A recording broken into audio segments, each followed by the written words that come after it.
কবে কাটবে গ্যাস সংকট? চাহিদার প্রায় অর্ধেক গ্যাস মিলছে জাতীয় গ্রিডে। শিল্প, বিদ্যুৎ, সিএনজি ও আবাসিক খাতে বাড়ছে ভোগান্তি। মহেশখালীর এলএনজি টার্মিনালে আগুনের এক সপ্তাহ পরও স্বাভাবিক হয়নি গ্যাস সরবরাহ। মেরামত কবে শেষ হবে আর কবে ফিরবে স্বাভাবিক সরবরাহ? বিস্তারিত প্রতিবেদনে।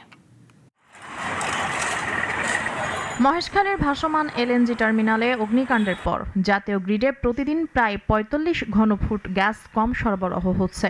দৈনিক ৪১০ কোটি ঘনফুট চাহিদার বিপরীতে এখন মিলছে মাত্র ২২০ কোটি ঘনফুট। ফলে সংকট ছড়িয়ে পড়েছে শিল্প, বিদ্যুৎ, সিএনজি ও আবাসিক খাতে।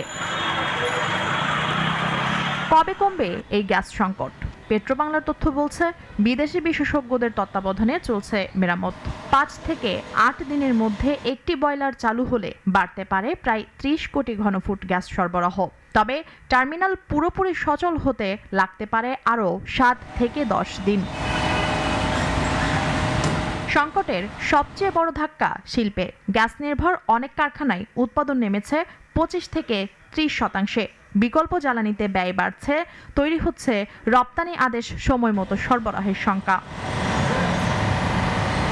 রাজধানী সহ বিভিন্ন এলাকায় দিনের বেশিরভাগ সময় মিলছে না গ্যাস।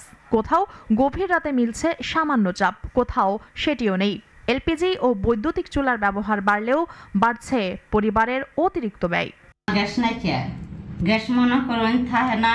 রাত্রে আসতো, ১টা-১২টার দিকে আসতো, কিন্তু এখন রাত্রেও আসে না, দিনেও আসে না।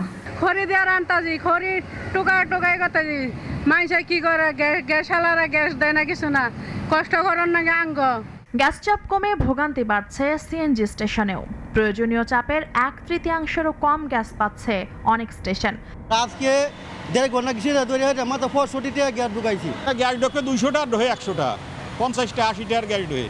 তাতে অ্যাক্টিভ মারলেই আবার গ্যাস শেষ হয়ে যায়। পেশার নাই, ১ ঘন্টা দাঁড়ায় রয়েছি সিরিয়ালে। একই সঙ্গে গ্যাস ভিত্তিক বিদ্যুৎ কেন্দ্রের উৎপাদন কমে যাওয়ায় বাড়ছে লোডশেডিং এর আশঙ্কাও। মেরামত শেষ না হওয়া পর্যন্ত স্বস্তির সম্ভাবনা কম। সংশ্লিষ্টরা বলছেন, নির্ধারিত সময়ে টার্মিনাল চালু হলে ধাপে ধাপে বাড়বে গ্যাস সরবরাহ। অন্যথায় শিল্প উৎপাদন, বিদ্যুৎ এবং নগর জীবনের ভোগান্তি আরও দীর্ঘ হতে পারে। মুনিয়া জুথি, নাগরিক, ঢাকা।